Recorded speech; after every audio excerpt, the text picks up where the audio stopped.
ಶಾಂತಿಯ ಸ್ವರೂಪ ಸತ್ಯ ಮತ್ತು ಅಹಿಂಸೆಯ ಪೂಜಾರಿಯಾಗಿ ಸ್ವಾವಲಂಬನೆಯ ಪ್ರೇರಿತ ಬಾಪೂಜಿಗೆ ಸಂಪೂರ್ಣ ಮಾನವ ಜಾತಿಯನ್ನ ಮತ್ತು ಅವಿಸ್ಮರಣೀಯ ಸಂದೇಶವನ್ನ ಕೊಟ್ಟರು. ಜಗತ್ತಿನ ನಾಗರಿಕ ಮತ್ತು ದೇಶದ ಪ್ರತಿ ಆಂದೋಲನಕ್ಕೂ ಪ್ರೇರೇಪಿಸಿದರು. ಮಾನ್ಯ ಪ್ರಧಾನಮಂತ್ರಿ ನರೇಂದ್ರ ಮೋದಿಯವರು ರಾಜಘಾಟ್‌ಗೆ ಆಗಮಿಸಿದರು. ರಾಷ್ಟ್ರವು ಬಾಪೂಜಿಗೆ ನಮನವನ್ನ ಸಲ್ಲಿಸಿತು. ಮಾನ್ಯ ಪ್ರಧಾನಮಂತ್ರಿ ಮೋದಿಜಿ ಅವರು ರಾಜಘಾಟದ ಶಾಂತಿಯ ಕೋಟೆಗೆ ಬಂದ್ರು. ಅಲ್ಲಿ ಧ್ವಜಾರೋಹಣ ಮಾಡ್ತಾರೆ ಮತ್ತು ದೇಶಕ್ಕೆ ಸಂಬೋಧನೆಯನ್ನ ಕೊಡ್ತಾರೆ. ವಿಶಿಷ್ಟ ಅತಿಥಿಯಾದಂತಹ ಕೇಂದ್ರ ಮಂತ್ರಿ ಮಂಡಲದ ಸದಸ್ಯರು ನಮ್ಮ ದೇಶವು ಒಂದು ಹೊಸ ಮಟ್ಟದಲ್ಲಿ ನಿರ್ಮಾಣವಾಗುತ್ತಿದೆ ಎಂದು ಘೋಷಣೆಯನ್ನ ಮಾಡಿದ್ರು. ಭಾರತದ ಪ್ರಧಾನಮಂತ್ರಿ ನರೇಂದ್ರ ಮೋದಿಯವರು ಆಗಮಿಸಿದರು. ಕೆಂಪು ಕೋಟೆಯ ಮೇಲೆ ಭವ್ಯ ಪ್ರಸ್ಥಭೂಮಿ, ಲೋಕತಂತ್ರದ ವೀರತೆ ನೋಡಲಿಕ್ಕೆ ಭಾರತವು ದೀರ್ಘ ಸಂಘರ್ಷಣೆ ಮಾಡಿತು. ಹೀಗಾಗಿ ಸ್ವಾತಂತ್ರ್ಯವನ್ನ ಪಡೆಯಿತು. ಇವತ್ತು ಆ ಸ್ವಾತಂತ್ರ್ಯದ ಅಮೃತ ಮಹೋತ್ಸವಕ್ಕೆ ಆಗಮ ಆಗುತ್ತಿದೆ. ಭವ್ಯ ರೀತಿಯಲ್ಲಿ ಪ್ರಧಾನಿ ನರೇಂದ್ರ ಮೋದಿಯನ್ನ ಆಗಮಿಸಿದರು. ಸೇನೆಯ 3 ಅಂಗಗಳಿಂದ ಸನ್ಮಾನ ಮಾಡಲಾಯಿತು ಮತ್ತು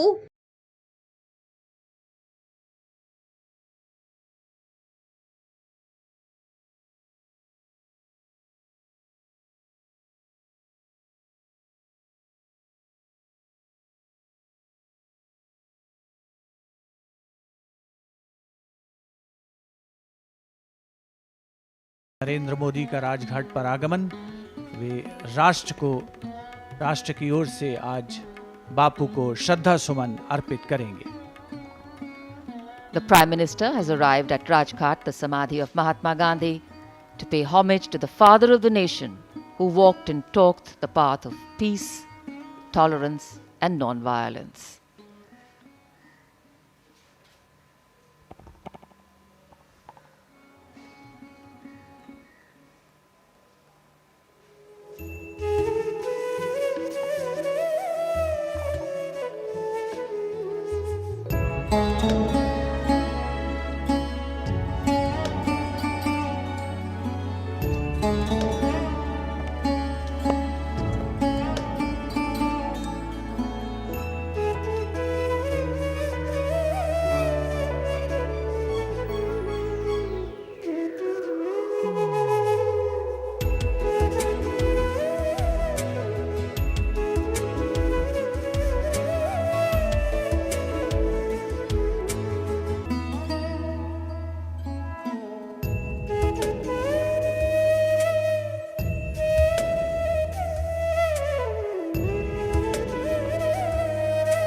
The human walks the path, the being walks along.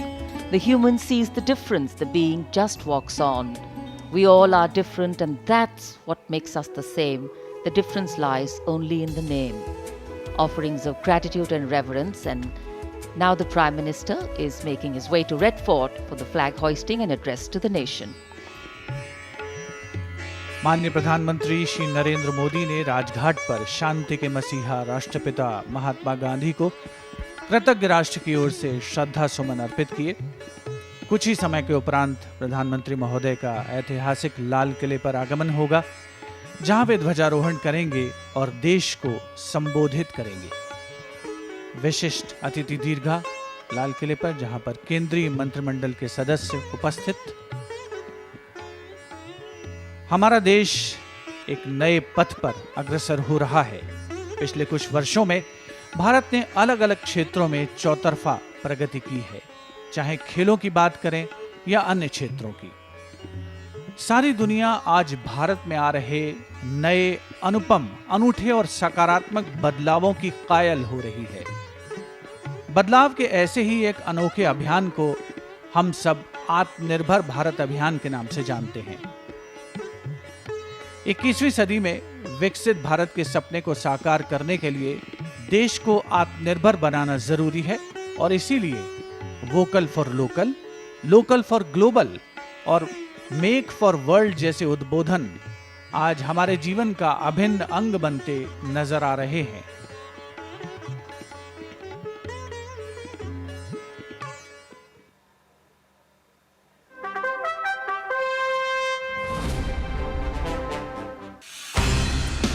खुद पर भरोसा, दुनिया भर में छा जाने की ललक और लोकल से वोकल का मंत्र। कुछ ऐसे ही बढ़ रहा है देश आत्मनिर्भर भारत के निर्माण की ओर। कोरोना संकट के इस दौर में हर एक देशवासी के सपने को साकार कर उसके चेहरे पर मुस्कान और जीवन में खुशहाली लाने का ही नाम है आत्मनिर्भर भारत। विश्व की आज की स्थिति हमें सिखाती है कि इसका मार्ग एक ही है, आत्मनिर्भर भारत। आत्मनिर्भर भारत के संकल्प को सिद्ध करने के लिए लैंड, लेबर, लिक्विडिटी और लॉ सभी पर ध्यान दिया गया है। ये आर्थिक पैकेज हमारे कुटीर उद्योग, गृह उद्योग, लघु और मंझोले उद्योग, हमारे एमएसएमई के लिए है, जो करोड़ों लोगों की आजीविका का साधन है। सही मायनों में यही आत्मनिर्भर भारत के हमारे संकल्प का मजबूत आधार है। आत्मनिर्भर भारत पैकेज देश के उस श्रमिक के लिए है, देश के उस किसान के लिए है जो हर स्थिति, हर मौसम में देशवासियों के लिए दिन रात परिश्रम कर रहा है। ये हमारे देश के मध्यम वर्ग के लिए है जो देश के विकास में अपना योगदान देता है।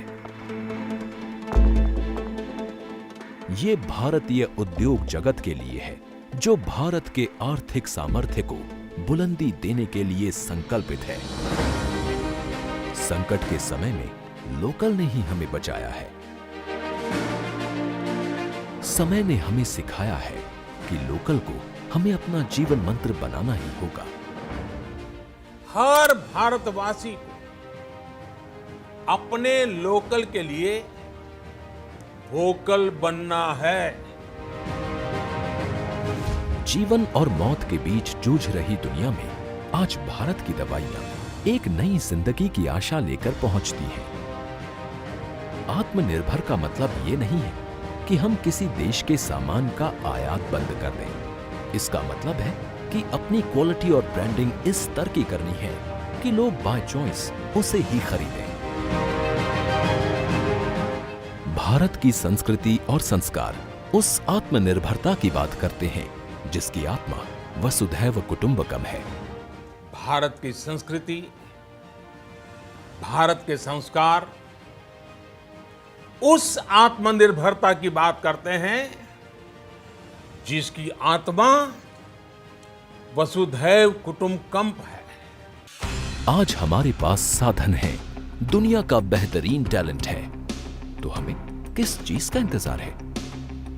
यदि हमें किसी का सहारा लेना है तो हमें अपने अंदर छिपी योग्यता, अपने मनोबल और अपने आत्मविश्वास का लेना है, क्योंकि उससे व्यक्ति आत्मनिर्भर बनता है और आत्मनिर्भर व्यक्ति के लिए सफलता के दरवाजे हमेशा खुले होते हैं। 21वीं सदी को भारत की सदी बनाने का लक्ष्य आत्मनिर्भर भारत के प्रण से ही पूरा होगा।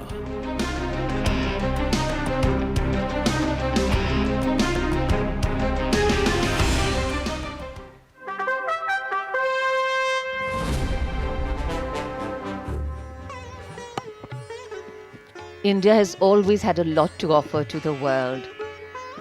Its history has seen tumultuous times, and its wealth and territory have been at the receiving end of different forms of aggression. But with a culture that assimilates all and with a spirit that rests in the collective, we strive to sustain and strengthen our destiny.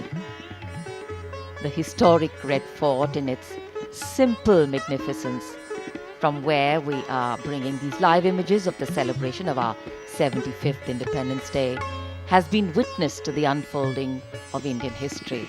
In fact, it has also seen the unfolding of Indian democracy since independence. आज की सुबह अमृत वेला का अनुभव सबसे अलग है। आज़ादी के 74 साल पूरे करके अब हम 75वें वर्ष में प्रवेश कर रहे हैं। हम मना रहे हैं स्वतंत्रता का अमृत महोत्सव। आजादी पाने के लिए एक लंबा संघर्ष हमारे राष्ट्रभक्तों और क्रांतिकारियों ने किया। इन सभी ने ऐसे ऐसे बलिदान दिए जो हमें प्रेरणा भी देते हैं और हैरत में भी डालते हैं। अंग्रेजों ने आजादी की मांग के खिलाफ अक्सर ये तर्क भी दिया था कि अगर भारत को आजादी मिल भी गई तो उसे भारतवासी संभाल नहीं पाएंगे। उन सब को और ऐसी तमाम बातों को गलत साबित करके भारत आज दुनिया में एक महत्वपूर्ण शक्ति भी है और आवाज भी। In fact, the balance between the principles of change and continuity are critical. Change brings in fresh ideas, helps us keep pace with the times, and takes into account newer sensibilities and needs. And India is a young country. You can hear the buglers who are marking time and are heralding the arrival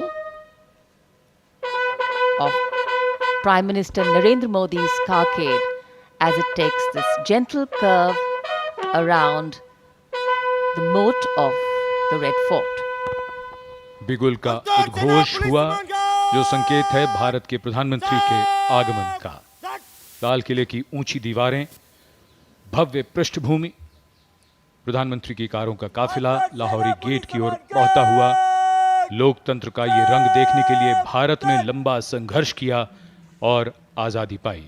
आज उसी आजादी के अमृत महोत्सव पर आगमन हो रहा है प्रधानमंत्री श्री नरेंद्र मोदी का।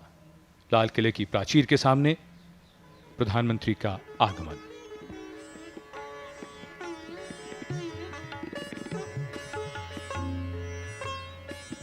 माननीय प्रधानमंत्री को उनके आगमन पर स्वागत के पश्चात सम्मान गारद द्वारा सलामी दी जाएगी, जिसमें सेना के तीनों अंगों और दिल्ली पुलिस के एक एक अधिकारी और 20-20 जवान शामिल हैं। इस वर्ष सम्मान गारद का समन्वय भारतीय नौसेना को सौंपा गया है।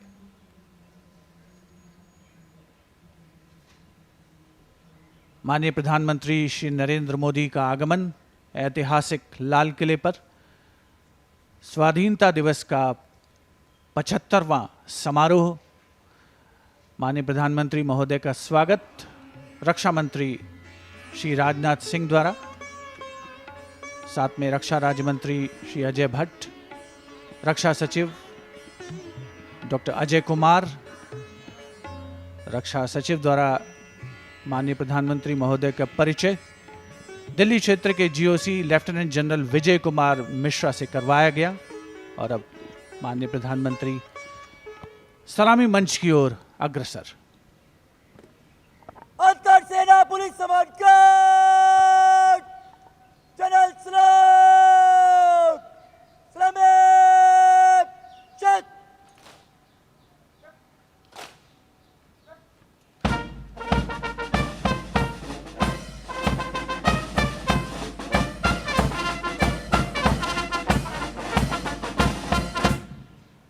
अंतर सेना पुलिस सम्मान गार्ड, पंजाब, चल।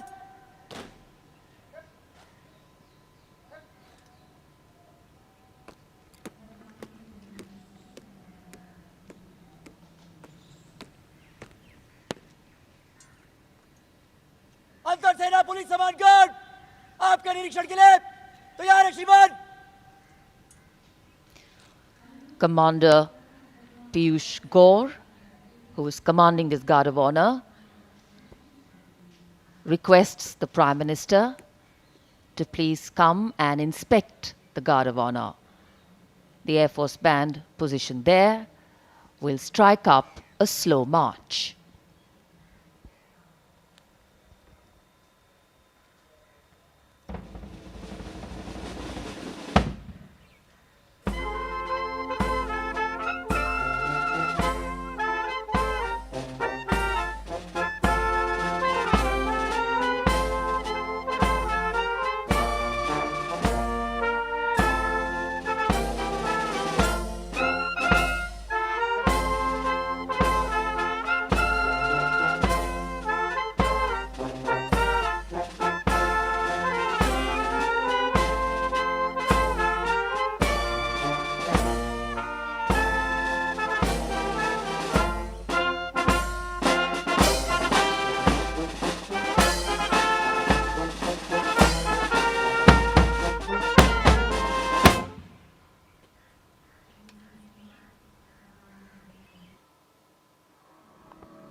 The inspection of the Guard of Honor complete, the Prime Minister will now make his way through the beautifully decorated Lahori Gate to reach the ramparts of Red Fort for the flag hoisting and address to the nation.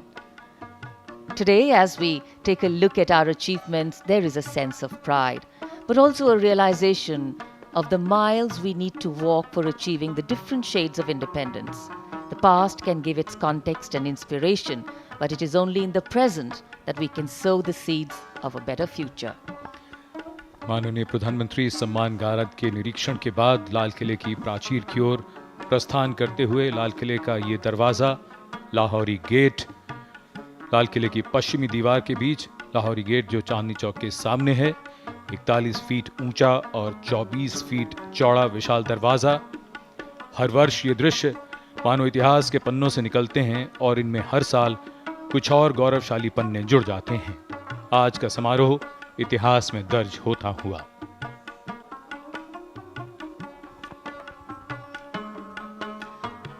Prime Minister Narendra Modi making his way towards the lift that takes him up to the first level of the ramparts.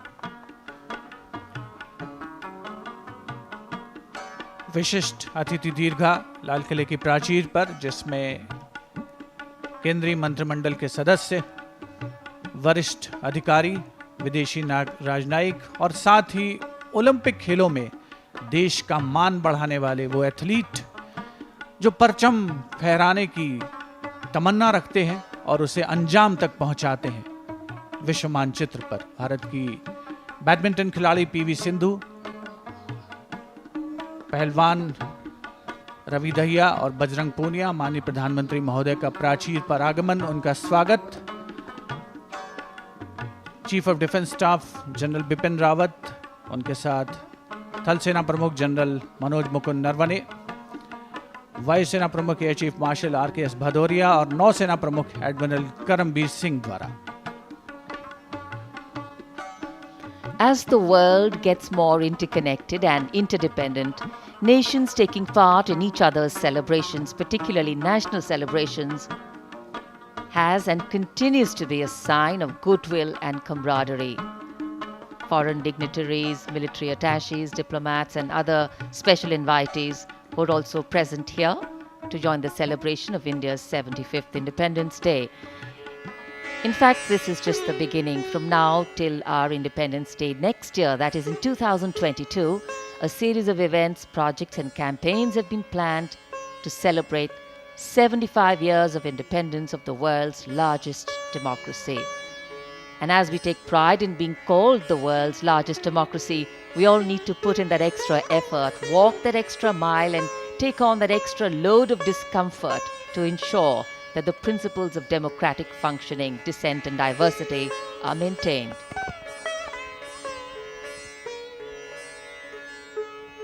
स्वाधीनता दिवस के इस महाआयोजन में रक्षा मंत्रालय की प्रमुख भूमिका रहती है, जिसका संपूर्ण संयोजन का दायित्व संभाला है रक्षा सचिव डॉक्टर अजय कुमार ने। उनके साथ संयुक्त सचिव सतीश सिंह, मंत्रालय के अधिकारी और कर्मचारी रात दिन एक करते हैं इस महत्वपूर्ण आयोजन को परिणति तक पहुंचाने में।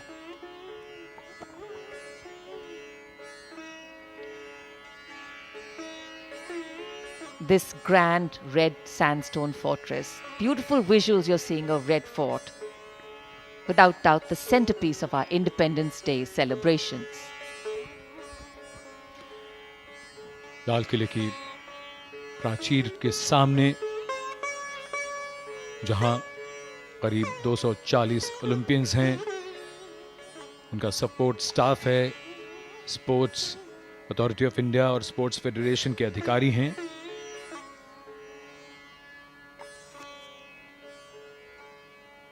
आज राष्ट्र का गौरव बढ़ाने वालों का राष्ट्र सम्मान कर रहा है।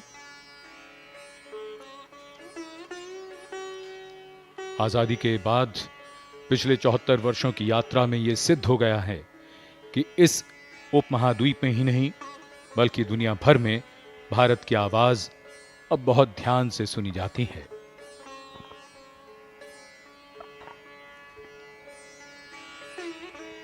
The country today is celebrating and participating in one more celebration of a day that holds in its memory and legacy the power and responsibility that come with freedom, the life force of democracy.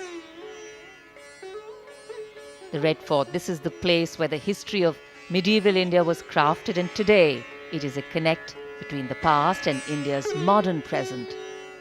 This rare living symbol telling its own story. This is where India's dreams merged during the First War of Independence in 1857, and 90 years later, on the 15th of August 1947, thousands gathered to watch Pandit Jawaharlal Nehru hoist the tricolour, marking the end of British rule. And today, it is from here that Prime Minister Narendra Modi will address the nation on its 75th Independence Day. ये वो Olympians हैं जो लाल किले की प्राचीर पर मौजूद हैं। मीराबाई चानू, जिन्होंने रजत पदक जीता भारोत्तोलन में, और भारत की दूसरी ऐसी महिला एथलीट जिन्होंने भारोत्तोलन में पदक दिलाया ओलंपिक खेलों में। वर्ष 2000 के सिडनी ओलंपिक खेलों में कर्नम मलेश्वरी ने कांस्य पदक जीता था। और लाल किले की प्राचीर के ठीक सामने 240 ओलंपियंस, खेल संघों से जुड़े पदाधिकारी, अधिकारी, प्रशिक्षक, उनके ठीक पीछे 550 एनसीसी कैडेट्स जो कि भविष्य की तस्वीर हैं, और विशिष्ट अतिथि दीर्घा लाल किले की प्राचीर पर, जिसमें केंद्रीय मंत्रिमंडल के सदस्य, वरिष्ठ अधिकारीगण, विदेशी राजनयिक सभी भारत के इस स्वाधीनता दिवस समारोह के साक्षी बन रहे हैं। A very special moment for us. आज जब हम आज़ादी का अमृत महोत्सव मना रहे हैं, इस अवसर को अविस्मरणीय बनाने के लिए प्रधानमंत्री श्री नरेंद्र मोदी ने मन की बात में ये इच्छा व्यक्त की थी कि सभी भारतवासी राष्ट्रगान गाएं, उसे रिकॉर्ड करें और फिर उसे राष्ट्रगान.in पर अपलोड करें। लाखों करोड़ों भारतवासियों के गाए राष्ट्रगान को प्रधानमंत्री द्वारा ध्वजारोहण के साथ प्रसारित किया जाएगा। Also, the unfurling after the hoisting of the tricolour will synchronize with the 21-gun salute, as this whole place will reverberate with the booming guns. It will be fired by the valiant gunners of the elite 2233 Field Battery Ceremonial. The ceremonial battery is commanded by Lieutenant Colonel Jitendra Singh Mehta. The Prime Minister is now going to hoist the flag and address the nation. अंतर सेना police सम्मान guard, राष्ट्रीय सलाम, सलामत, चट।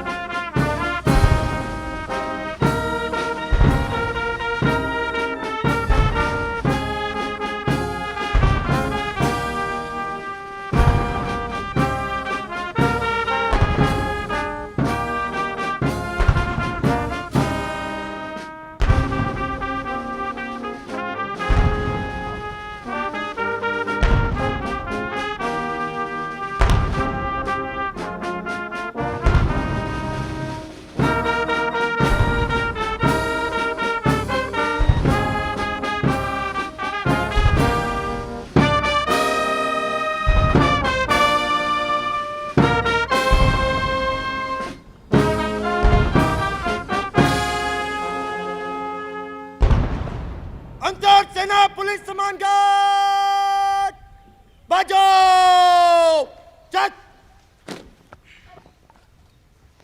The venue still reverberating with the 21-gun salute. बगाल, चट।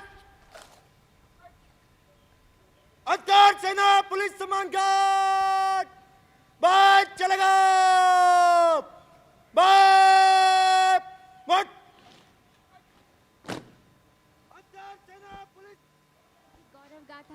Prime Minister greeting people on either side of the dais, the VIP enclosures. And for the first time this year, as soon as the flag has been hoisted, flower petals will be showered at the venue. by two Me helicopters of the Indian Air Force in Amrit formation. Captain of the first helicopter will be Wing Commander Baldev Singh Bisht, and the second chopper will be commanded by Wing Commander Nikhil Mehrotra.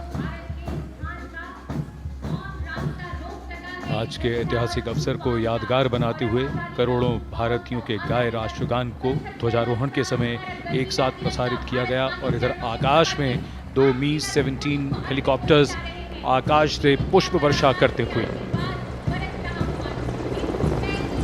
Petals of marigold and rose, adding their beautiful scent and color, and blessings, of course, as India celebrates her 75th Independence Day at the historic Red Fort.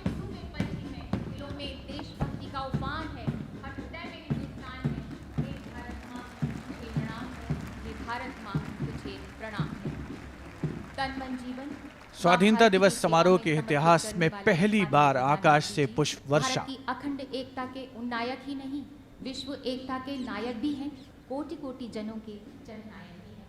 हमारा आपसे विनम्र निवेदन है माननीय प्रधानमंत्री जी कि कृपया राष्ट्र को संबोधित करें। मेरे प्यारे देशवासियों, आजादी का अमृत महोत्सव 75वें स्वतंत्रता दिवस पर आप सभी को और विश्व भर में भारत को प्रेम करने वाले, लोकतंत्र को प्रेम करने वाले सभी को बहुत बहुत शुभकामनाएं। आज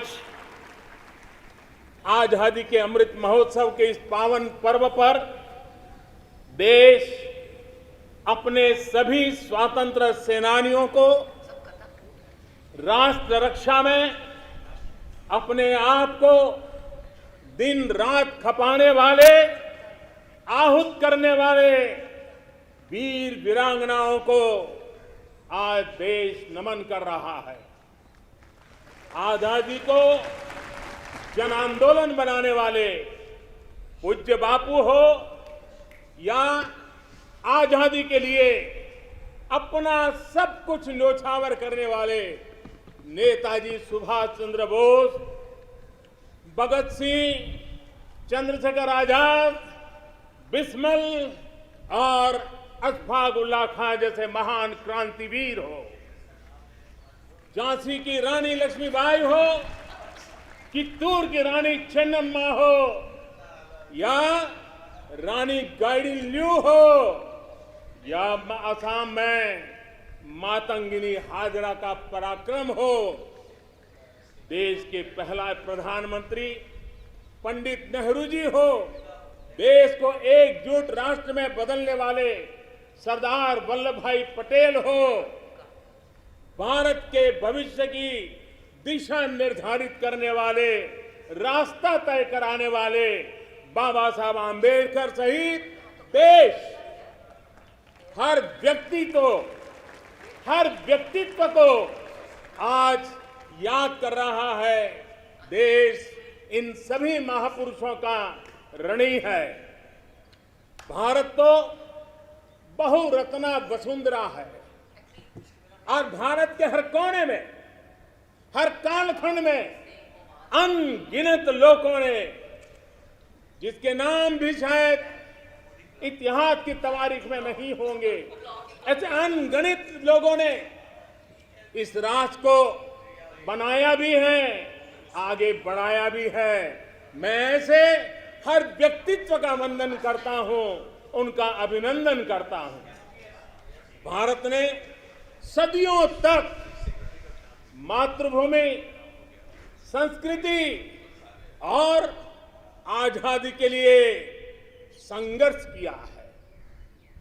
गुलामी की कसक, आजादी की ललक इस देश ने सदियों तक कभी छोड़ी नहीं।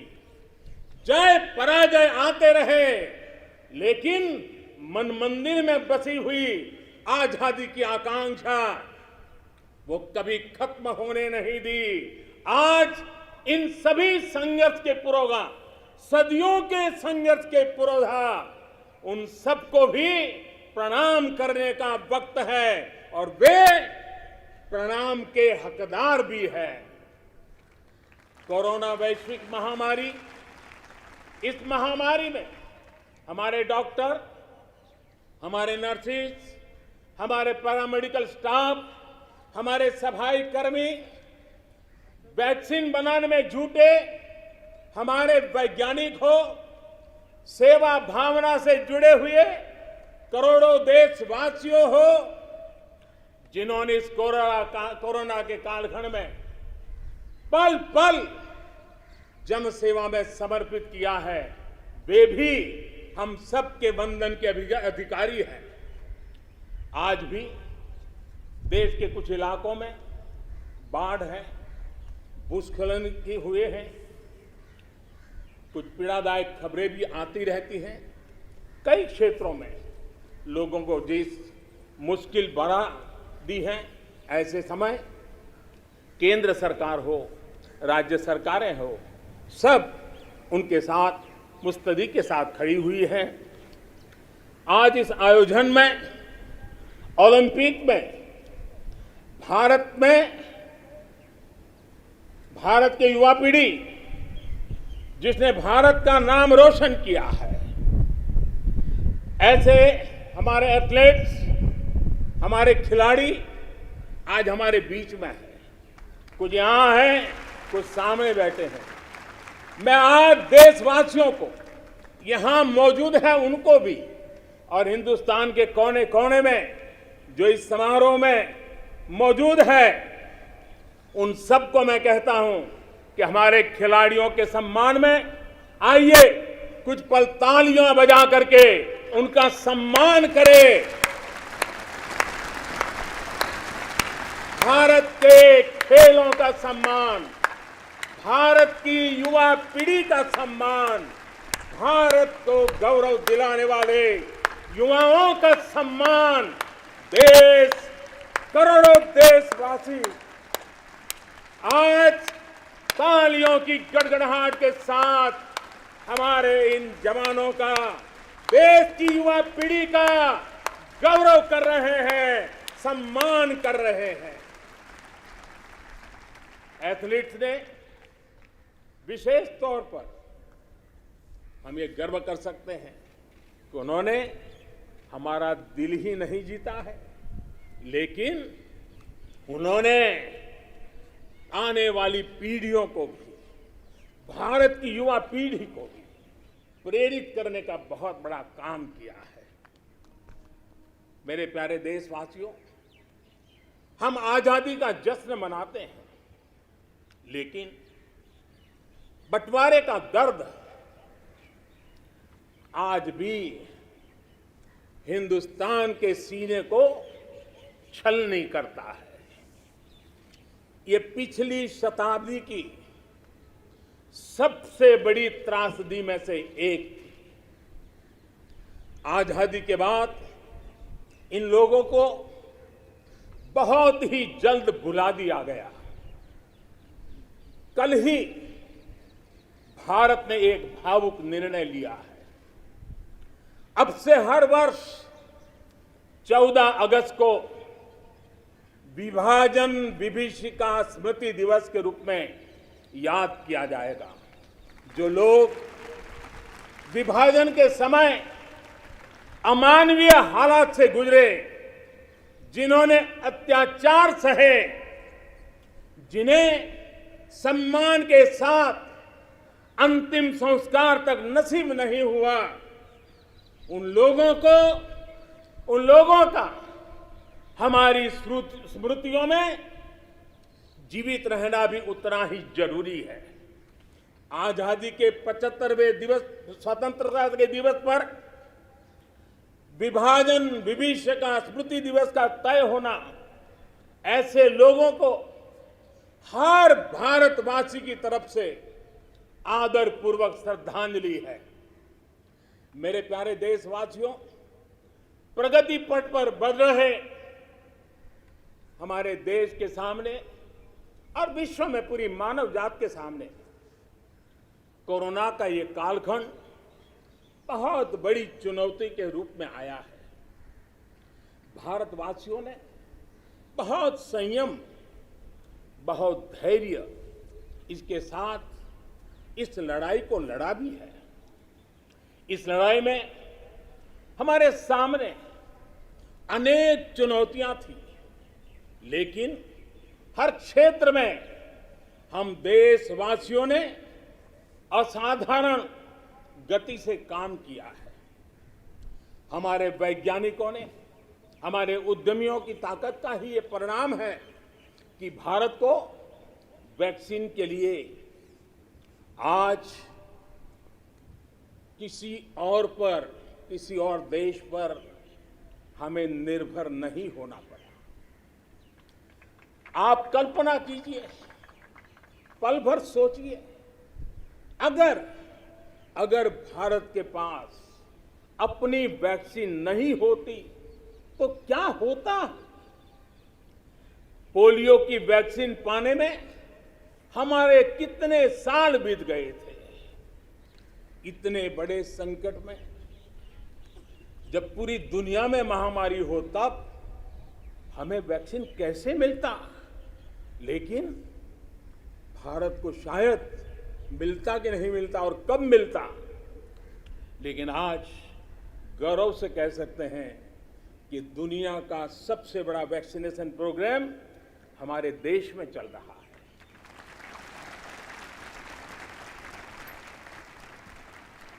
54 करोड़ से लोग, 54 करोड़ से ज्यादा लोग वैक्सीन डोज लगा चुके हैं। कोविन जैसी ऑनलाइन व्यवस्था, डिजिटल सर्टिफिकेट देने की व्यवस्था आज दुनिया को आकर्षित कर रही है।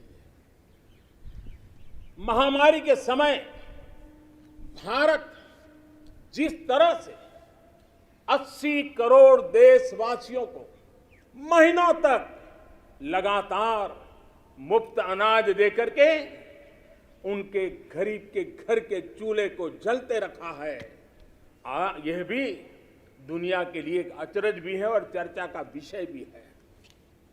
ये बात सही है कि अन्य देशों की तुलना में भारत में कम लोग संक्रमित हुए। ये भी सही है कि दुनिया के देशों की जनसंख्या की तुलना में भारत में हम अधिकतम मात्रा में हमारे नागरिकों को बचा सके, लेकिन ये हमारे लिए पीठ थपथपाने का विषय नहीं है, संतोष पाकर के सो जाने का विषय नहीं है। ये कहना कि कोई चुनौती नहीं थी, ये हमारे अपने विकास के आगे के रास्तों को बंद करने वाली सोच बन जाएगी। दुनिया के समृद्ध देशों की तुलना में हमारी व्यवस्थाएं कम है। विश्व के पास, समृद्ध देशों के पास जो है वो हमारे पास नहीं है।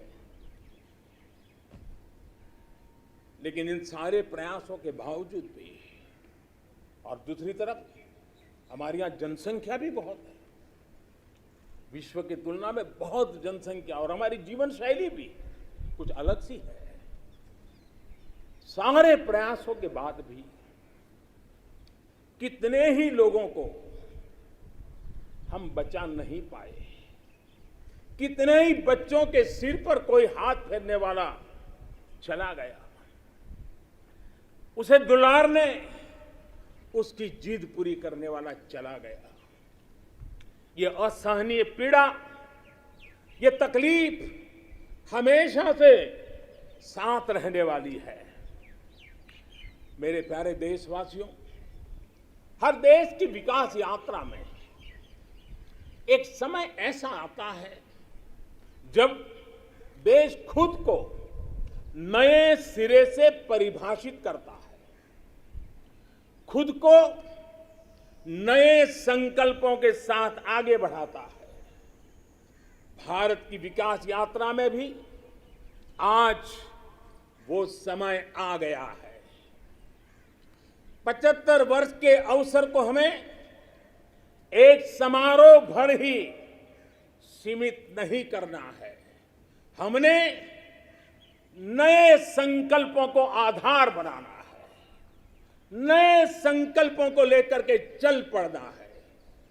यहां से शुरू होकर अगले 25 वर्ष की यात्रा, जब हम आजादी के शताब्दी मनाएंगे, नए भारत के सृजन का यह अमृत काल है।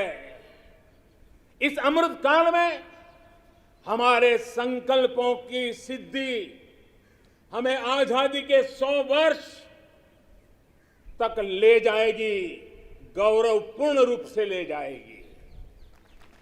अमृत काल का लक्ष्य है भारत और भारत के नागरिकों के लिए समृद्धि के नए शिखरों का आरोहण।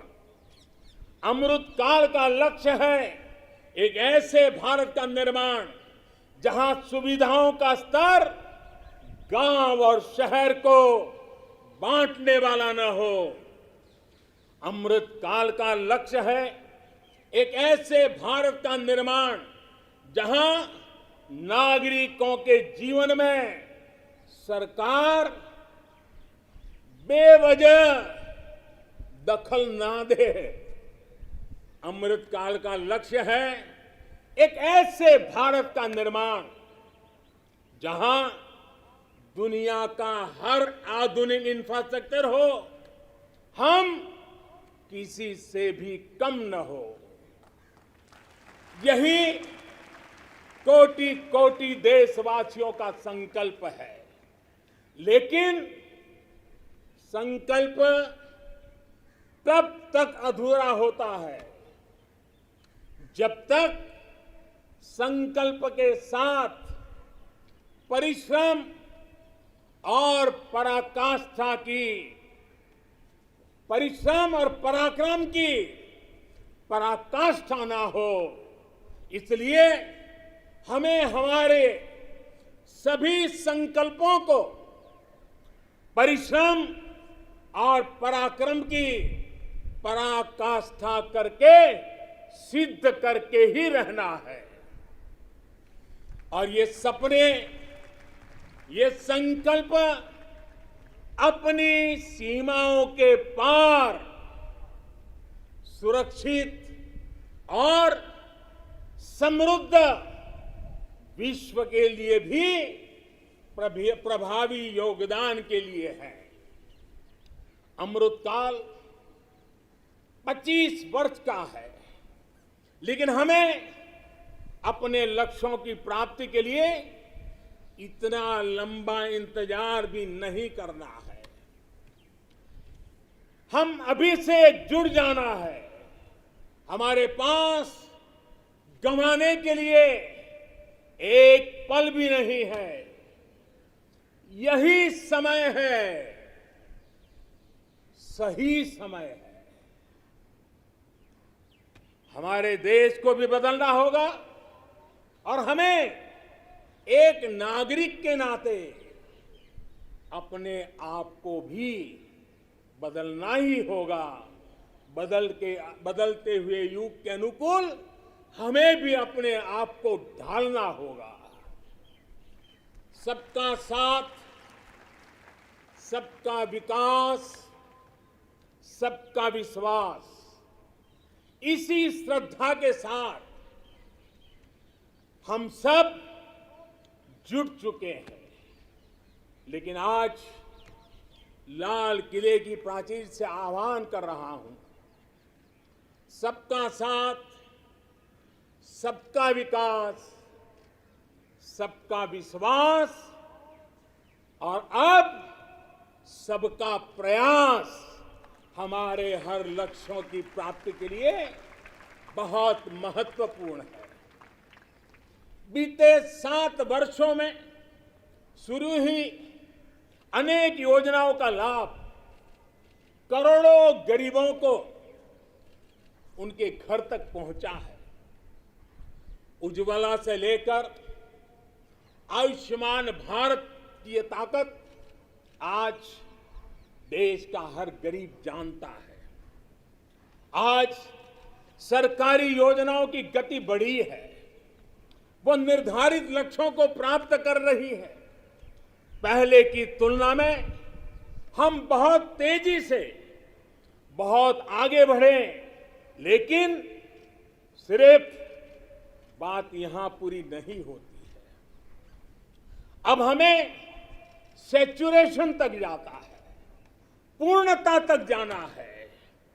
100% गांवों में सड़कें हो, 100% परिवारों के बैंक अकाउंट हो, 100% लाभार्थी को आयुष्मान भारत का कार्ड हो, 100% पात्र व्यक्तियों को उज्ज्वला योजना और गैस कनेक्शन हो, सरकार की बीमा योजना हो, पेंशन योजना हो, आवास योजना से हमें हर उस व्यक्ति को जोड़ना है जो उसके हकदार है। 100% का मूड बना के चलना है। आज तक हमारे यहां कभी उन साथियों के बारे में नहीं सोचा गया जो रेहड़ी लगाते हैं, पटरी पर बैठकर, फुटपाथ पर बैठकर सामान बेचते हैं, ठेला चलाते हैं। हम इन साथियों को स्वनिधि योजना के जरिए बैंकिंग व्यवस्था से जोड़ा जा रहा है। जैसे हमने बिजली 100% घरों तक पहुंचाई, जैसे हमने 100% घरों में शौचालय के निर्माण का प्रामाणिक प्रयास किया, वैसे ही हमें अब योजनाओं के सैचुरेशन का लक्ष्य लेकर के आगे बढ़ना है। और इसके लिए हमें समय सीमा बहुत दूर नहीं रखनी है। हमें कुछ ही वर्षों में अपने संकल्पों को साकार करना है। देश आज हर घर जल मिशन को लेकर के तेजी से काम कर रहा है। मुझे खुशी है कि जल जीवन मिशन के सिर्फ 2 वर्ष में 4.5 करोड़ से ज्यादा परिवारों को नल से जल मिलना शुरू हो गया, पाइप से वाटर मिलना शुरू हो गया है। करोड़ों माता बहनों का आशीर्वाद, यही हमारी पूंजी है। इस 100% का सबसे बड़ा लाभ ये होता है कि सरकारी योजना के लाभ से कोई वंचित नहीं रहता। जब सरकार ये लक्ष्य बनाकर चलती है कि हमें समाज की आखिरी पंक्ति में जो व्यक्ति खड़ा है उस तक पहुंचना है, तो न कोई भेदभाव हो पाता है और न ही भ्रष्टाचार की गुंजाइश रहती है। मेरे प्यारे देशवासियों, देश के हर गरीब, हर व्यक्ति तक पोषण पहुंचाना भी सरकार की प्राथमिकता है।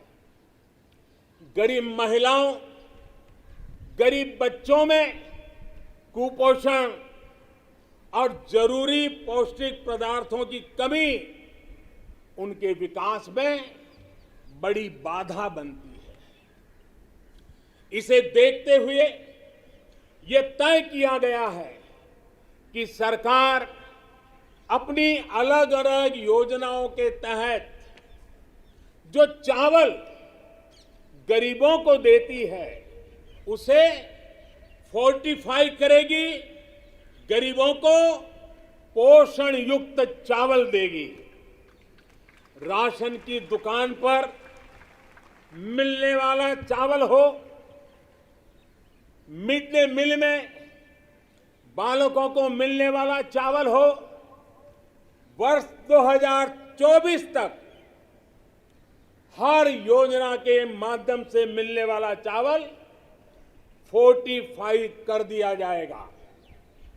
मेरे प्यारे देशवासियों, आज देश में हर गरीब तक बेहतर स्वास्थ्य सुविधा पहुंचाने का अभियान भी तेज गति से चल रहा है। इसके लिए मेडिकल शिक्षा में जरूरी बड़े बड़े सुधार भी किए गए हैं। प्रिवेंटिव हेल्थ केयर पर भी उतना ही ध्यान दिया गया है। साथ साथ देश में मेडिकल सीटों में भी काफी बढ़ोतरी की गई है। आयुष्मान भारत योजना के तहत देश के गांव-गांव तक क्वालिटी स्वास्थ्य सेवाएं पहुंचाई जा रही है। जन औषधि योजना के माध्यम से गरीब को, मध्यम वर्ग को सस्ती दवाइयां उपलब्ध कराई जा रही है। अभी तक 75,000 से ज्यादा हेल्थ एंड वेलनेस सेंटर्स बनाए जा चुके हैं। अब ब्लॉक स्तर पर अच्छे अस्पतालों और आधुनिक लैब के नेटवर्क पर विशेष रूप से काम किया जा रहा है। बहुत जल्द देश के हजारों अस्पतालों के पास अपने ऑक्सीजन प्लांट भी होंगे।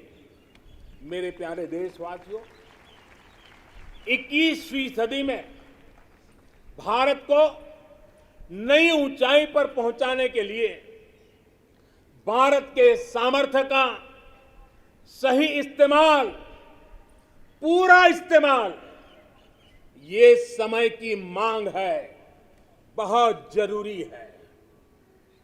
इसके लिए जो वर्ग पीछे है, जो क्षेत्र पीछे है, उनकी हैंड होल्डिंग करनी ही होगी। मूलभूत जरूरतों की चिंता के साथ ही दलितों, पिछड़ों, आदिवासियों, सामान्य वर्ग के गरीबों के लिए आरक्षण सुनिश्चित किया जा रहा है। अभी हाल ही में मेडिकल शिक्षा के क्षेत्र में ऑल इंडिया कोटे में ओबीसी वर्ग में को आरक्षण की व्यवस्था भी की गई है। संसद में कानून बनाकर ओबीसी से जुड़ी सूची बनाने का अधिकार राज्यों को दे दिया गया है। मेरे प्यारे देशवासियों, जैसे हम ये सुनिश्चित कर रहे हैं कि समाज की विकास यात्रा में कोई व्यक्ति ना छूटे, कोई वर्ग ना छूटे, वैसे ही देश का कोई भूभाग, देश का कोई कोना भी पीछे नहीं छूटना चाहिए। विकास सर्वांगी होना चाहिए, विकास सर्वस्पर्शी होना चाहिए, विकास सर्वसमावेशक होना चाहिए। देश के ऐसे क्षेत्रों को आगे लाने के लिए पिछले 7 वर्षों में जो प्रयास किए गए हैं, अब उसे और तेजी देने की दिशा में हम आगे बढ़ रहे हैं।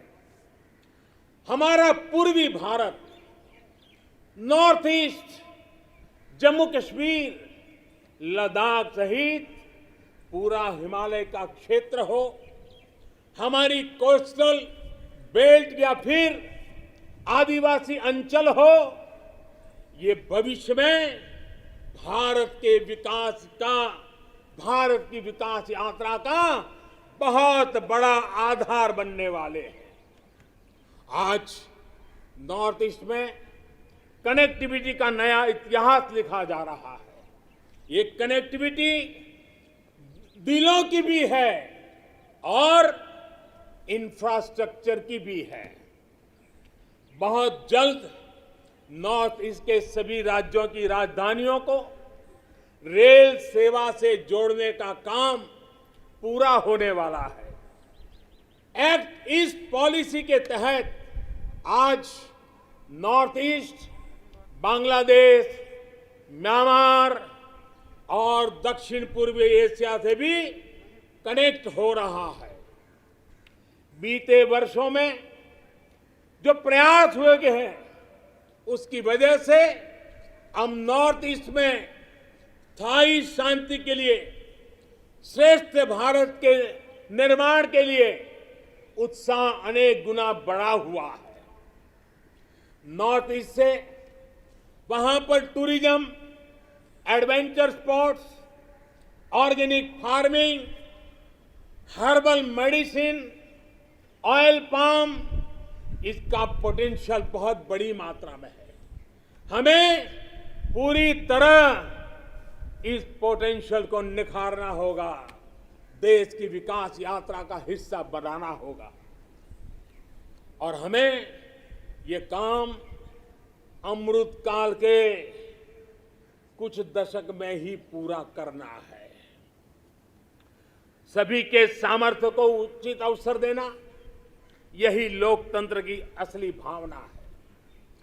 जम्मू हो या कश्मीर, विकास का संतुलन अब जमीन पर दिख रहा है। जम्मू कश्मीर में ही डिलिमिटेशन कमीशन का गठन हो चुका है और भविष्य में विधानसभा चुनावों के लिए भी तैयारियां चल रही है। लद्दाख भी विकास की अपनी असीम संभावनाओं की तरफ आगे बढ़ चला है। एक तरफ लद्दाख आधुनिक इंफ्रास्ट्रक्चर का निर्माण होते देख रहा है, तो वहीं दूसरी तरफ सिंधु सेंट्रल यूनिवर्सिटी लद्दाख को उच्च शिक्षा का, हायर एजुकेशन का केंद्र भी बना रही है। 21वीं सदी के इस दशक में भारत ब्लू इकोनॉमी के अपने प्रयासों को और तेजी देगा। हमें एक्वा कल्चर के साथ साथ सीवीड की खेती में बने जो नई संभावना बन रही है, उन संभावनाओं का भी पूरा लाभ उठाना है। डीप ओशन मिशन समंदर की असीम संभावनाओं को तलाशने की हमारी महत्वाकांक्षा का प्रमाण है।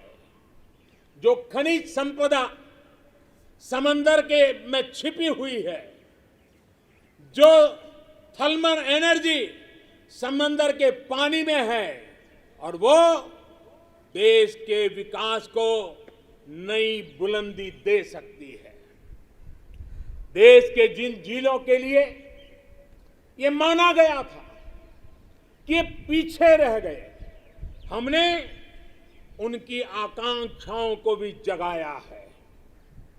देश में 110 से अधिक आकांक्षी जिले, एस्पिरेशनल डिस्ट्रिक्ट जिलों में शिक्षा, स्वास्थ्य, पोषण, सड़क, रोजगार से जुड़ी योजनाओं को प्राथमिकता दी जा रही है।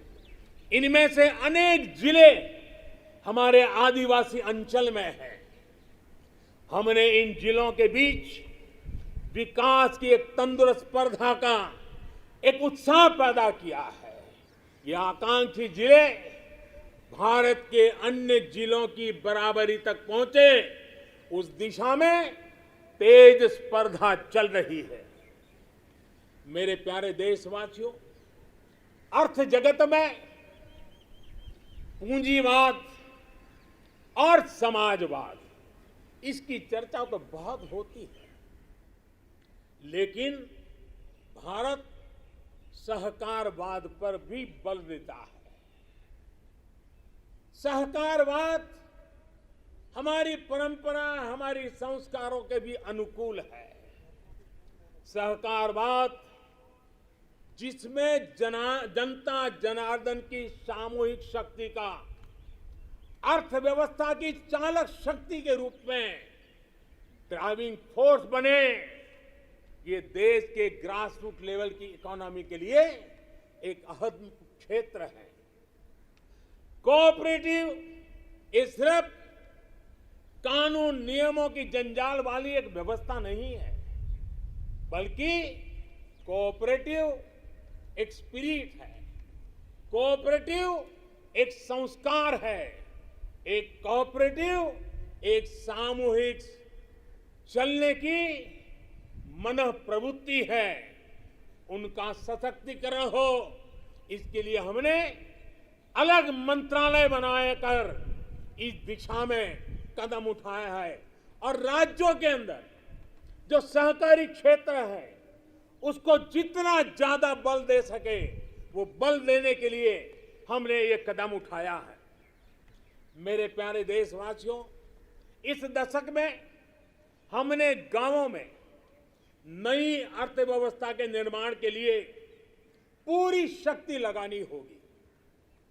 आज हम अपने गांवों को तेजी से परिवर्तित होते देख रहे हैं। बीते कुछ वर्षों में गांवों तक सड़क और बिजली की सुविधाओं को पहुंचाने के रहे थे, वो पूरा कालखंड हमारा रहा। लेकिन अब गांवों को ऑप्टिकल फाइबर नेटवर्क, डेटा की ताकत पहुंच रही है, इंटरनेट पहुंच रहा है। गांव में भी डिजिटल एंटरप्रेन्योर तैयार हो रहे हैं। गांव में जो हमारी सेल्फ हेल्प ग्रुप से जुड़ी 8 करोड़ से अधिक बहनें हैं, वो एक से बढ़कर एक प्रोडक्ट्स बनाती है। इनके प्रोडक्ट्स को देश में और विदेश में बड़ा बाजार मिले, इसके लिए अब सरकार ई कॉमर्स प्लेटफॉर्म भी तैयार करेगी। आज जब देश वोकल फॉर लोकल के मंत्र के साथ आगे बढ़ रहा है, तो ये डिजिटल प्लेटफॉर्म महिला सेल्फ हेल्प ग्रुप के उत्पादों को देश के दूर दराज क्षेत्रों में भी और विदेशों में भी लोगों से जोड़ेगा और उनका फलक बहुत विस्तृत होगा। कोरोना के दौरान देश ने टेक्नोलॉजी की ताकत और हमारे वैज्ञानिकों का सामर्थ्य और उनकी प्रतिबद्धता को देखा है।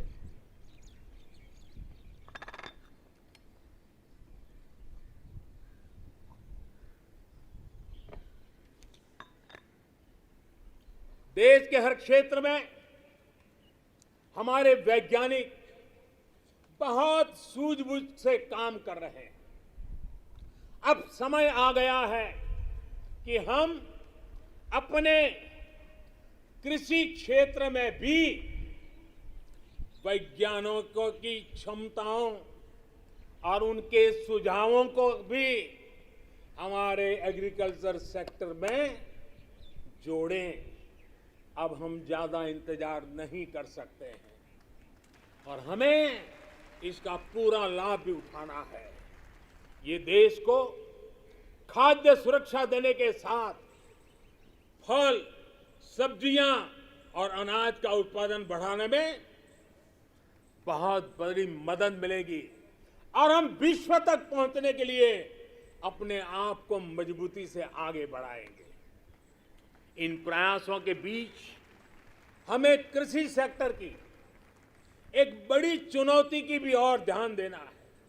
ये चुनौती है गांव के लोगों के पास कम होती जमीन। बढ़ती हुई आबादी के साथ परिवार में जो बंटवारे हो रहे हैं उसकी वजह से किसानों की जमीन छोटी से छोटी होती जा रही है। देश के 80% से ज्यादा किसान ऐसे हैं जिनके पास 2 हेक्टेयर से भी कम जमीन है। 2 हेक्टेयर से भी कम। पहले जो देश में नीतियां थी और हम देखें 100 में से 80 किसान उनके पास 2 हेक्टेयर से भी कम जमीन, यानी देश का किसान एक प्रकार से छोटा किसान है। पहले जो देश में नीतियां बनी उनमें इन छोटे किसानों को जितनी प्राथमिकता देनी चाहिए थी, उन पर जितना ध्यान केंद्रित करना चाहिए था, वो रह गया। अब देश में इन्हीं छोटे किसानों को ध्यान में रखते हुए कृषि सुधार किए जा रहे हैं, निर्णय लिए जा रहे हैं। फसल बीमा योजना में सुधार हो, एमएसपी को 1.5 गुना करने का बड़ा महत्वपूर्ण निर्णय हो, छोटे किसानों को किसान क्रेडिट कार्ड से सस्ते दर से बैंक से कर्ज मिले इसकी व्यवस्था हो, सोलर पावर से जुड़ी योजनाएं खेत तक पहुंचाने की बात हो, किसान उत्पादक संगठन हो, ये सारे प्रयास छोटे किसानों की ताकत बढ़ाएंगे। आने वाले समय में ब्लॉक लेवल तक वेयर हाउस की फैसिलिटी क्रिएट करने का भी अभियान चलाया जाएगा। हर छोटे किसानों के छोटे छोटे खर्च को ध्यान में रखते हुए पीएम किसान सम्मान निधि योजना चलाई जा रही है। 10 करोड़ से अधिक किसान परिवारों के बैंक खातों में अब तक 1.5 लाख करोड़ से ज्यादा रकम सीधी उनके खाते में जमा करा दी गई है। छोटा किसान अब हमारे लिए, हमारा मंत्र है, हमारा संकल्प है, छोटा किसान बने देश की शान। छोटा किसान बने देश की शान, ये हमारा सपना है। आने वाले वर्षों में हमें देश के छोटे किसानों की सामूहिक शक्ति को और बढ़ाना होगा, नई सुविधाएं देनी होगी। आज देश के 70 से ज्यादा रेल रूटों पर किसान रेल चल रही है। किसान रेल छोटे किसानों को अपने उत्पाद का कम कीमत, ट्रांसपोर्टेशन का खर्चा कम हो, इस पर दूर दराज के इलाकों में वो इस आधुनिक सुविधा के साथ अपने उत्पाद पहुंचा सकता है। कमलम हो या शाही लीची, भूत जलोकिया मिर्च हो या काला चावल या हल्दी, अनेकों उत्पाद अब दुनिया के अलग अलग देशों में भेजे जा रहे हैं। आज देश को खुशी होती है जब भारत की मिट्टी में पैदा हुई चीजों की सुगंध दुनिया के अलग अलग देशों तक पहुंच रही है। भारत के खेत से निकली सब्जियां और खाद्यान्न से आज दुनिया का टेस्ट बन रहा है। मेरे प्यारे देशवासियों, कैसे आज गांवों के सामर्थ्य को बढ़ाया जा रहा है, उसका एक उदाहरण है स्वामित्व योजना। हम सब जानते हैं कि गांवों में जमीन की कीमत का क्या हल होता है। जमीन पर उनको बैंकों से कोई कर्ज नहीं मिलता है, खुद जमीन के मालिक होने के बावजूद भी, क्योंकि गांव में जमीनों के कागज पर कई पीढ़ियों से कोई काम नहीं हुआ है। लोगों के पास इसकी व्यवस्था नहीं है। इस स्थिति को बदलने का काम आज स्वामित्व योजना कर रही है। आज गांव-गांव हर एक घर की, हर जमीन की ड्रोन के जरिए मैपिंग हो रही है। गांव की जमीनों के डेटा और संपत्ति के कागज ऑनलाइन अपलोड हो रहे हैं। इससे न सिर्फ गांवों में जमीन से जुड़े विवाद समाप्त हो रहे हैं, बल्कि गांव के लोगों को बैंक से आसानी से लोन भी मिलने की व्यवस्था निर्माण हुई है। गांव गरीब की जमीनें विवाद का नहीं, विकास का आधार बने। देश आज उस दिशा में बढ़ रहा है। मेरे प्यारे देशवासियों,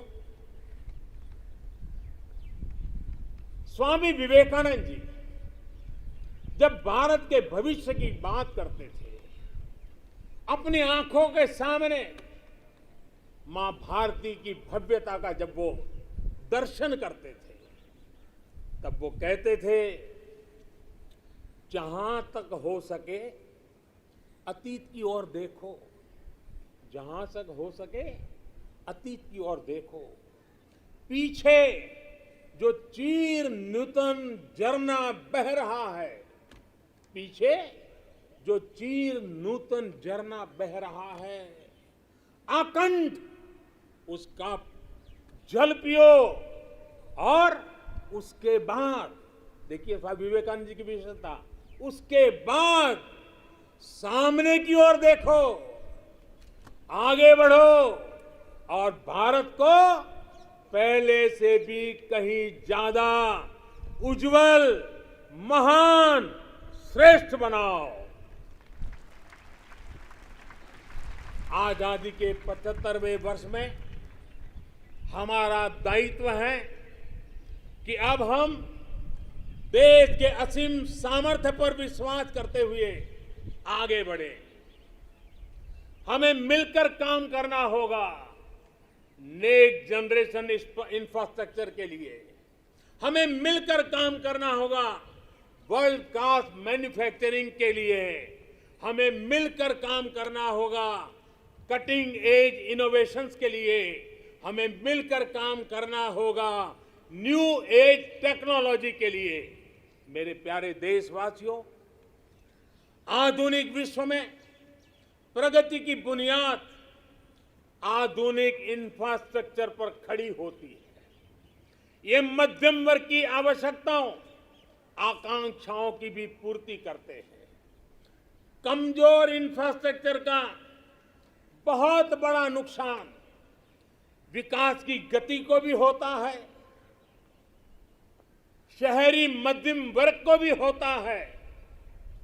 मेरे प्यारे देशवासियों, इसी बात को समझते हुए जल, थल, नभ हर क्षेत्र में देश ने असाधारण स्पीड और स्केल पर काम करके दिखाया है। नए जलमार्ग, वाटरवेज हो, नए नए स्थानों को सी प्लेन से जोड़ना हो, देश में बहुत तेजी से काम चल रहा है। भारतीय रेलवे भी तेजी से आधुनिक अवतार में ढल रही है। देश ने संकल्प लिया है कि आजादी के अमृत महोत्सव आपको मालूम होगा, हमने इस आजादी के अमृत महोत्सव को 75 सप्ताह तक मनाना तय किया है। 12 मार्च से शुरू हुआ है और 2023 15 अगस्त तक इसको चलाना है। उत्साह भर से आगे बढ़ना है और इसलिए देश ने एक बहुत महत्वपूर्ण फैसला लिया है। आजादी के अमृत महोत्सव के 75 सप्ताह में, इन 75 सप्ताह में 75 वंदे भारत ट्रेनें देश के हर कोने को आपस से जोड़ करके रही होगी। आज जिस गति से देश में नए एयरपोर्ट का निर्माण हो रहा है, उड़ान योजना दूर दराज के इलाकों को जोड़ रही है, यह अभूतपूर्व है। आज हम देख रहे हैं कि कैसे बेहतर एयर कनेक्टिविटी लोगों के सपनों को नई उड़ान देती है। मेरे प्यारे देशवासियों, भारत को आधुनिक इंफ्रास्ट्रक्चर के साथ ही इंफ्रास्ट्रक्चर निर्माण में होलिस्टिक अप्रोच, इंटीग्रेटेड अप्रोच अपनाने की बहुत जरूरत है। भारत आने वाले कुछ ही समय में प्रधानमंत्री गति शक्ति का नेशनल मास्टर प्लान, उसको देश के सामने करोड़ों देशवासियों को सपना करने वाली एक बहुत बड़ी योजना लेकर के हम आपके सामने आने वाले हैं, उसको लॉन्च करने वाले हैं। 100 लाख 100 लाख करोड़ से भी अधिक की योजना लाखों नौजवानों के लिए रोजगार के नए अवसर लेकर के आने वाली है। गति शक्ति हमारे देश के लिए एक ऐसा नेशनल इंफ्रास्ट्रक्चर मास्टर प्लान होगा जो होलिस्टिक इंफ्रास्ट्रक्चर की नींव रखेगा, हमारी इकोनॉमी को एक इंटीग्रेटेड और होलिस्टिक पाथवे देगा। अभी हम देखते हैं कि हमारे ट्रांसपोर्ट के साधनों में कोई तालमेल नहीं होता। गति शक्ति साइलोस को तोड़ेगी। भविष्य के रास्ते से हम इन सब रोडों को जितनी कठिनाइयां हैं उनको हटाएगी। इससे सामान्य मानकीय के लिए ट्रैवल टाइम में कमी आएगी और हमारी इंडस्ट्री की प्रोडक्टिविटी और भी बढ़ेगी। गति शक्ति हमारे लोकल मैन्युफैक्चरर्स को ग्लोबली कॉम्पिटिटिव करने में भी बहुत बड़ी मदद करेगी और इससे फ्यूचर इकोनॉमिक जोन्स के निर्माण की नई संभावनाएं भी विकसित होगी।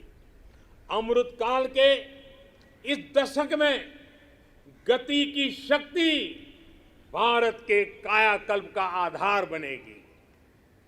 मेरे प्यारे देशवासियों, विकास के पथ पर आगे बढ़ते हुए भारत को अपनी मैन्युफैक्चरिंग और एक्सपोर्ट दोनों को बढ़ाना होगा।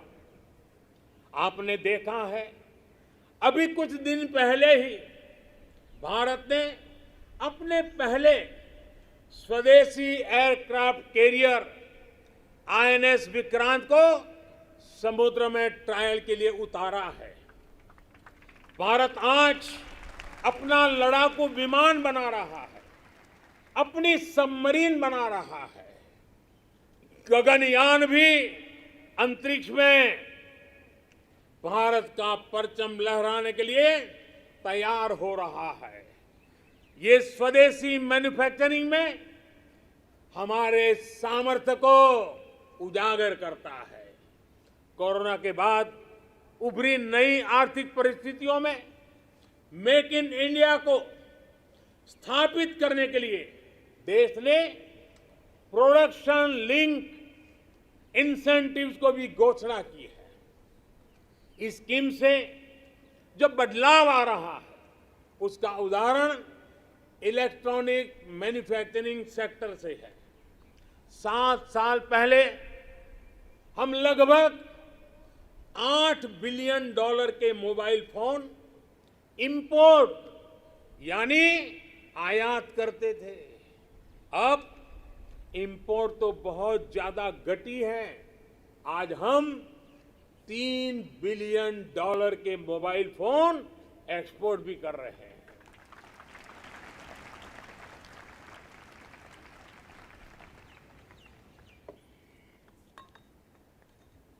आज जब हम हमारे मैन्युफैक्चरिंग सेक्टर को गति मिल रही है तो हमें ये ध्यान रखना है कि हम भारत में जो बनाएं उसे हमें बेस्ट क्वालिटी के साथ ग्लोबल कंपटीशन में टिके और हो सके तो एक कदम आगे बढ़ें, ये तैयारी करनी है और ग्लोबल मार्केट को हमने टारगेट करना है। देश के सभी मैन्युफैक्चरर्स को मैं आग्रहपूर्वक कहना चाहूंगा, हमारे मैन्युफैक्चरर्स को इस बात को कभी नहीं भूलना होगा कि आप जो प्रोडक्ट बाहर बेचते हैं वो सिर्फ आपकी कंपनी के द्वारा बनाया हुआ सिर्फ एक पुर्जा नहीं है, एक प्रोडक्ट नहीं है। उसके साथ भारत की पहचान जुड़ी होती है, भारत की प्रतिष्ठा जुड़ी होती है, भारत के कोटि-कोटि लोगों का विश्वास जुड़ा होता है। मेरे प्यारे देशवासियों, मैं इसलिए मैन्युफैक्चरर्स को कहता हूं, आपका हर एक प्रोडक्ट भारत का ब्रांड एम्बेसडर है। जब तक वो प्रोडक्ट इस्तेमाल में ले आया जाता रहेगा उसे खरीदने वाला कहेगा, बड़े गर्व से कहेगा, सीना तान करके कहेगा, हाँ ये मेड इन इंडिया है। ये मिजाज चाहिए। अब आपके मन में दुनिया के मार्केट में छा जाने का सपना होना चाहिए। इस सपने को पूरा करने के लिए सरकार हर तरह से आपके साथ खड़ी है। मेरे प्यारे देशवासियों, आज देश के अलग अलग सेक्टर्स और देश के छोटे शहरों में भी, टियर 2, टियर 3 सिटीज में भी नए नए स्टार्टअप बन रहे हैं। उनकी भारतीय प्रोडक्ट्स को अंतर्राष्ट्रीय बाजार में जाने में बड़ी भूमिका भी है। सरकार अपने इन स्टार्टअप्स के साथ पूरी ताकत के साथ खड़ी है। उन्हें आर्थिक मदद देना हो, टैक्स में छूट देना हो, उनके लिए नियमों को सरल बनाना हो, सब कुछ किया जा रहा है। हमने देखा है कोरोना के इस कठिन काल में ही हजारों नए स्टार्टअप्स उभर करके आए हैं। बड़ी सफलता से वे आगे बढ़ रहे हैं। कल के स्टार्टअप आज के यूनिकॉर्न बन रहे हैं। इनकी मार्केट वैल्यू हजारों करोड़ रुपए तक पहुंच रही है। ये देश में नए प्रकार के वेल्थ क्रिएटर्स हैं। ये अपने यूनिक आइडियाज की शक्ति से अपने पैरों पर खड़े हो रहे हैं, आगे बढ़ रहे हैं और दुनिया को छा जाने का सपना लेकर के चल रहे हैं। इस दशक में भारत के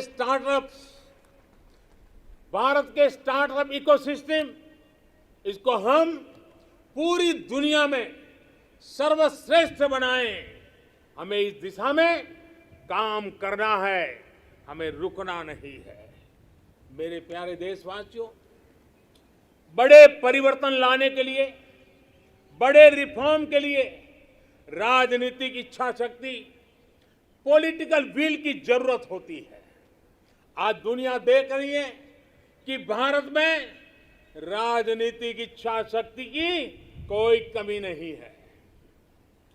रिफॉर्म्स को लागू करने के लिए गुड और स्मार्ट गवर्नेंस चाहिए। आज दुनिया इस बात की भी साक्षी है कि कैसे भारत अपने यहां गवर्नेंस का नया अध्याय लिख रहा है। अमृत काल के इस दशक में हम नेक्स्ट जनरेशन रिफॉर्म्स को, और उसमें हमारी प्राथमिकता होगी नागरिकों को जो कुछ मिलना चाहिए, जो सर्विस डिलीवरी है, वो लास्ट माइल तक, लास्ट व्यक्ति तक सीमलेसली, बिना झिझक, बिना कठिनाई से उसको पहुंचे।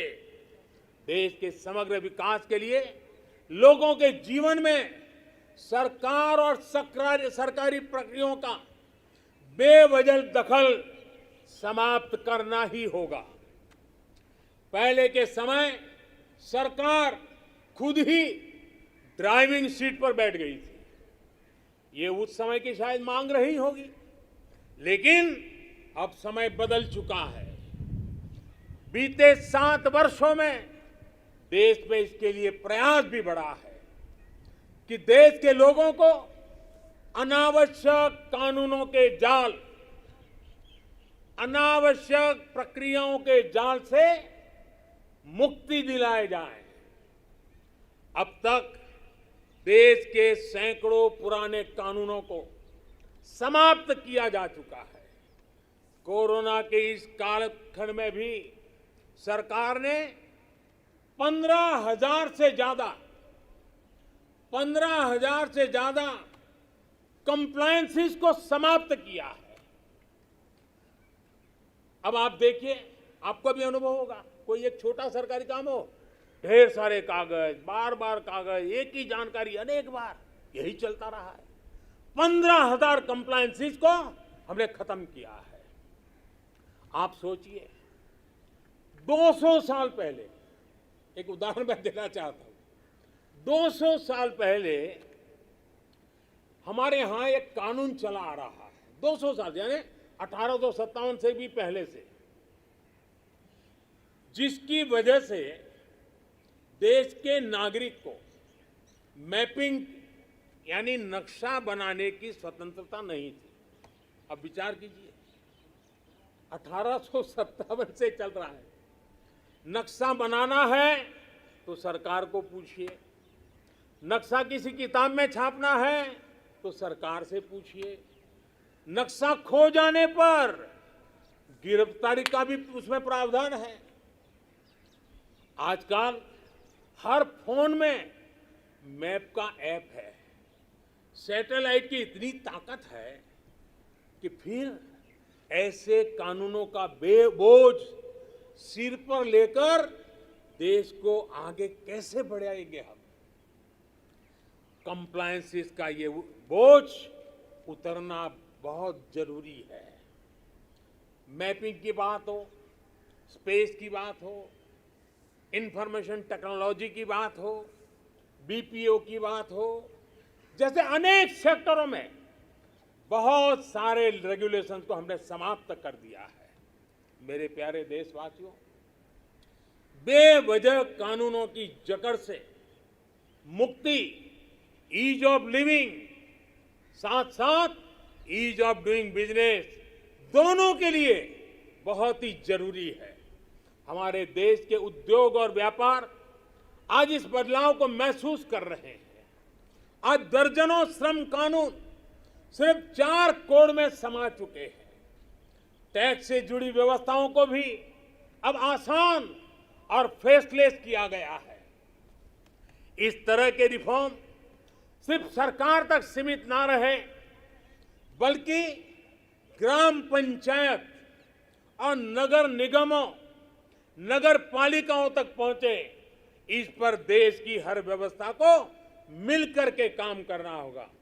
मैं जो आह्वान कर रहा हूं और बड़े आग्रह से कर रहा हूं, केंद्र हो या राज्य, सभी के विभागों से मैं कह रहा हूं, सभी सरकारी कार्यालयों से कह रहा हूं, अपने यहां नियमों प्रक्रियाओं की समीक्षा का अभियान चलाइए। हर वो नियम, हर वो प्रक्रिया जो देश के लोगों के सामने बाधा बनकर, बोझ बनकर खड़ी हुई है, उसे हमें दूर करना ही होगा। मुझे पता है, जो ये 70-75 साल में जमा हुआ है, वो एक दिन में या एक साल में नहीं जाएगा। लेकिन मन बनाकर काम शुरू करेंगे तो हम ऐसा जरूर कर पाएंगे। मेरे प्यारे देशवासियों, इसी सोच के साथ सरकार ने ब्यूरोक्रेसी में पीपल सेंट्रिक अप्रोच बढ़ाने, एफिशिएंसी बढ़ाने के लिए सरकार ने मिशन कर्मयोगी और कैपेसिटी बिल्डिंग कमीशन की शुरुआत भी की है। मेरे प्यारे देशवासियों, कौशल और सामर्थ्य से भरे, अपनी मिट्टी के लिए कुछ कर गुजरने की भावना से भरे नौजवानों को तैयार करने में बड़ी भूमिका होती है। किसकी होती है? बड़ी भूमिका होती है हमारी शिक्षा की, हमारी शिक्षा व्यवस्था की, हमारी शिक्षा परंपरा की। आज देश के पास 21वीं सदी की जरूरतों को पूरा करने वाली नई राष्ट्रीय शिक्षा नीति भी है। अब हमारे बच्चे ना कौशल की कमी के कारण रुकेंगे और ना ही भाषा की सीमा में बंधेगी। दुर्भाग्य से हमारे देश में भाषा को लेकर एक बड़ा विभाजन पैदा हो गया है। भाषा की वजह से हमने देश के बहुत बड़े टैलेंट को पिंजरे में बांध दिया है। मातृभाषा में होनहार लोग मिल सकते हैं, मातृभाषा में पढ़े हुए लोग आगे आएंगे तो उनका आत्मविश्वास और बढ़ेगा। जब गरीब की बेटी, गरीब का बेटा मातृभाषा में पढ़कर प्रोफेशनल बनेंगे तो उनके सामर्थ्य के साथ न्याय होगा।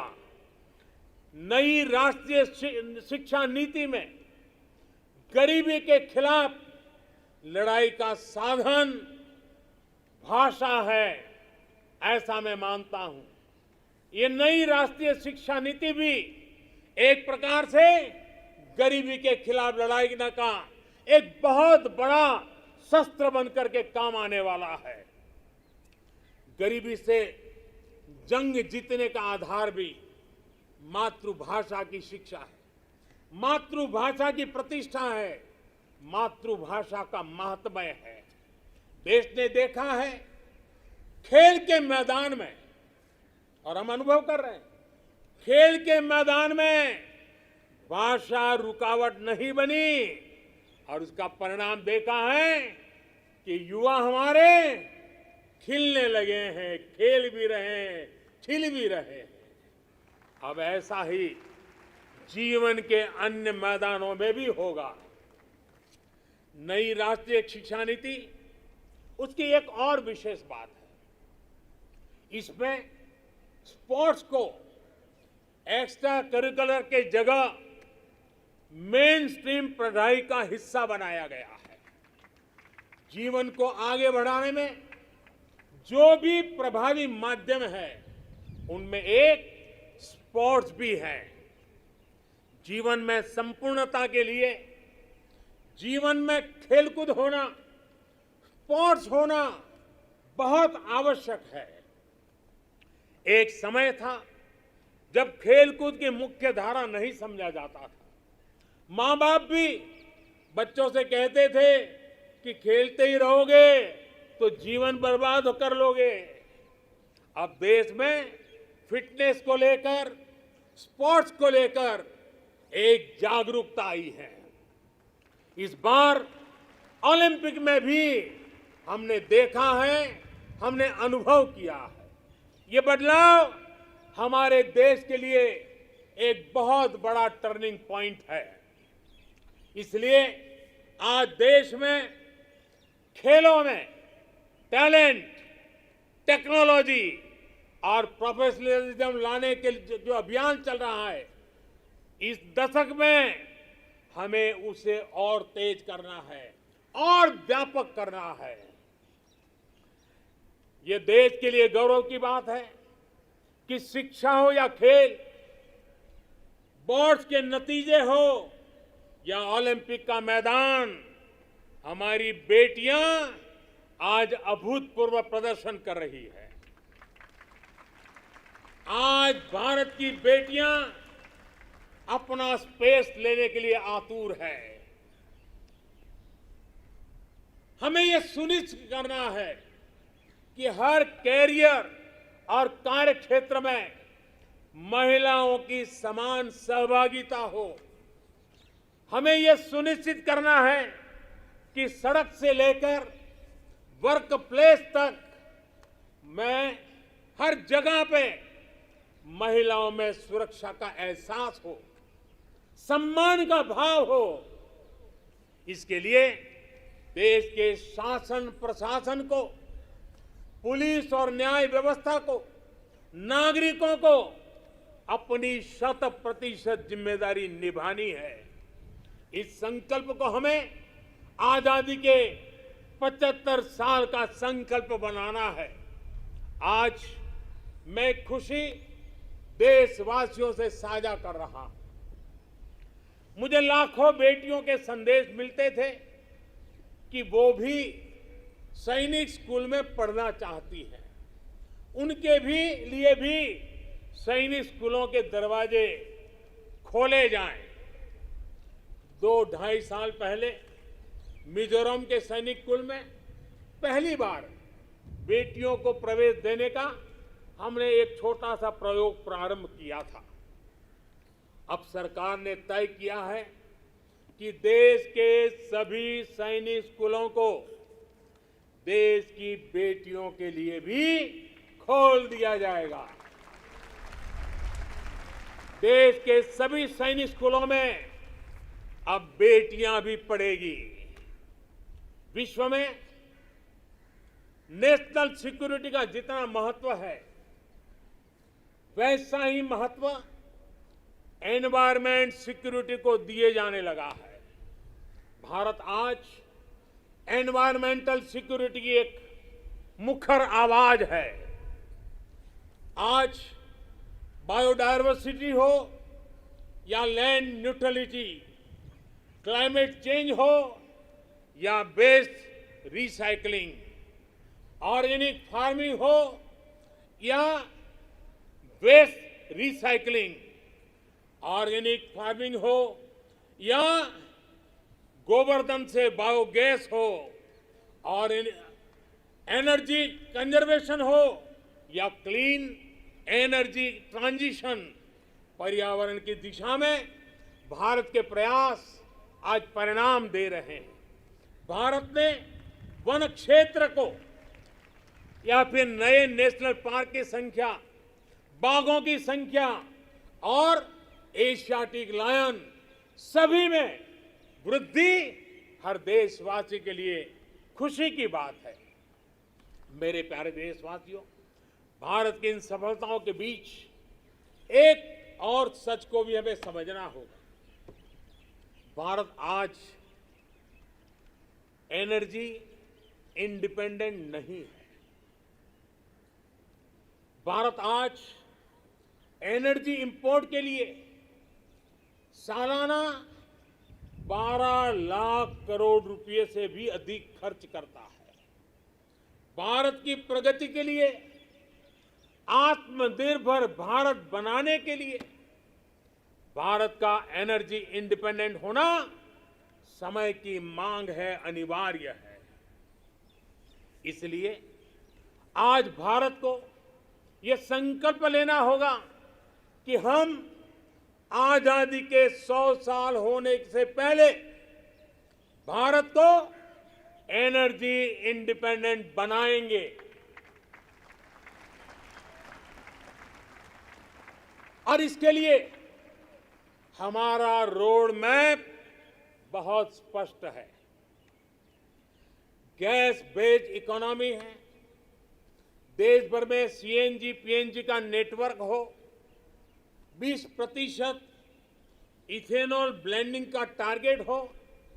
भारत एक तय लक्ष्य के साथ आगे बढ़ रहा है। भारत ने इलेक्ट्रिक मोबिलिटी की तरफ भी कदम बढ़ाया है और रेलवे के 100% इलेक्ट्रिफिकेशन पर भी काम तेज गति से आगे बढ़ रहा है। भारतीय रेलवे ने 2030 तक नेट जीरो कार्बन एमिटर बनने का लक्ष्य रखा है। इन सारे प्रयासों के साथ ही देश मिशन सर्कुलर